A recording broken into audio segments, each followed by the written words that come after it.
may be discharging rounds. Shot fired. Here's the PLY-2 is attempting to reload. Here the PLY-1 potentially taking a round here. PLY-1, no movement. No movement from number 2 and appears to be blood on the ground. They made the ultimate sacrifice. Distressing audio has captured the horror moment a cop-killer family opened fire on a group of young police officers as one of their victims was executed at close range despite begging for her life. Gareth Train, alongside his former school principal brother Nathaniel and ex-teacher wife Stacey, shot dead Queensland police officers Rachel McCrow, 29, and Matthew Arnold, 26, as they approached his property at about 4:30 p.m. on Monday.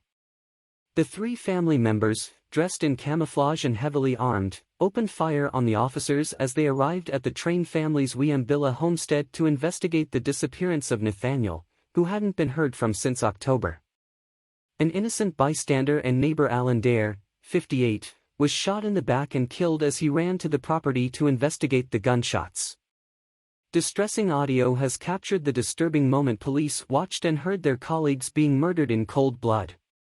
We believe Poi may second be discharging rounds. Shots fired, a male officer says. It appears Poi 2 is attempting to reload. Poi 1 potentially taken a round here. Poi 1 no movement. No movement from number 2 and appears to be blood on the ground. Ms. McCrow is understood to have begged for her life as she lay wounded on the ground but was brutally murdered by the gunman despite her pleas.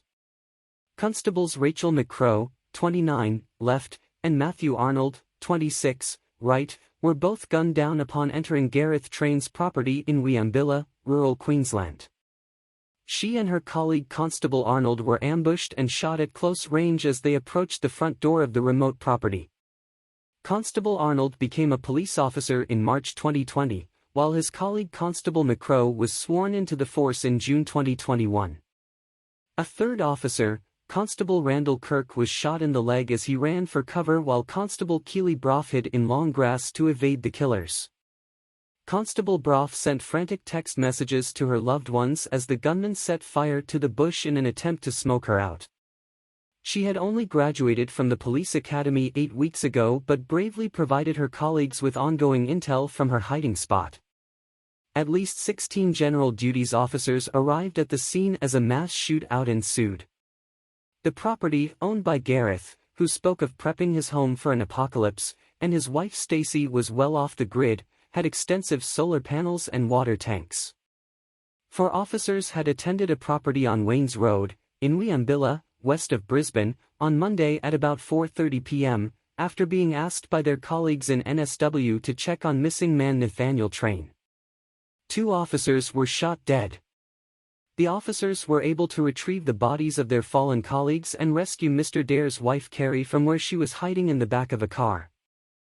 A heavily armed special ops squad later shot Gareth, Nathaniel and Stacey dead at about 10:30 p.m. local time on Monday night. The officers were checking on Nathaniel Train, the former head teacher at Walgett Primary School, in the NSW Greater West, and at Yorkeys Knob State School in far north Queensland.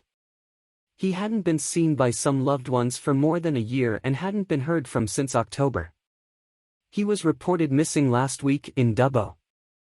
His brother Nathaniel was believed to have been living in regional northern NSW before travelling to Wieambilla to join his brother Gareth. Posts obtained by Daily Mail Australia show Gareth Train was extremely active online in the comments sections of fringe news websites and regularly shared bizarre theories about major world events. In one online rant, Gareth wrote that the Australian government was responsible for the Port Arthur massacre, where 35 people were killed in Tasmania in 1996. Anyone who watched the live media coverage at the time and was aware of the political deceit lead-up knows that this was a government psychological operation to disarm the Australian population, he wrote in November 2020. Just 2 months earlier Gareth had claimed chemical agents had been dropped over Australia, covering large parts of NSW, Victoria and Queensland. We are now being poisoned and chemically manipulated on a massive scale, he wrote. Gareth also regularly shared his mistrust for the Queensland Special Emergency Response Team, CERT, the same team that arrived at his home and shot him about 10:30 p.m. local time last night. The state-sponsored terrorizing squad dies, SOG, CERT and other special people are but government paramilitary hammers, he said in September last year.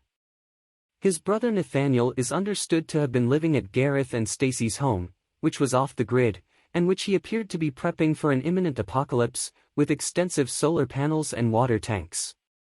Queensland Police Commissioner Katarina Carroll said the attending officers didn't stand a chance as she tearfully addressed reporters on Tuesday.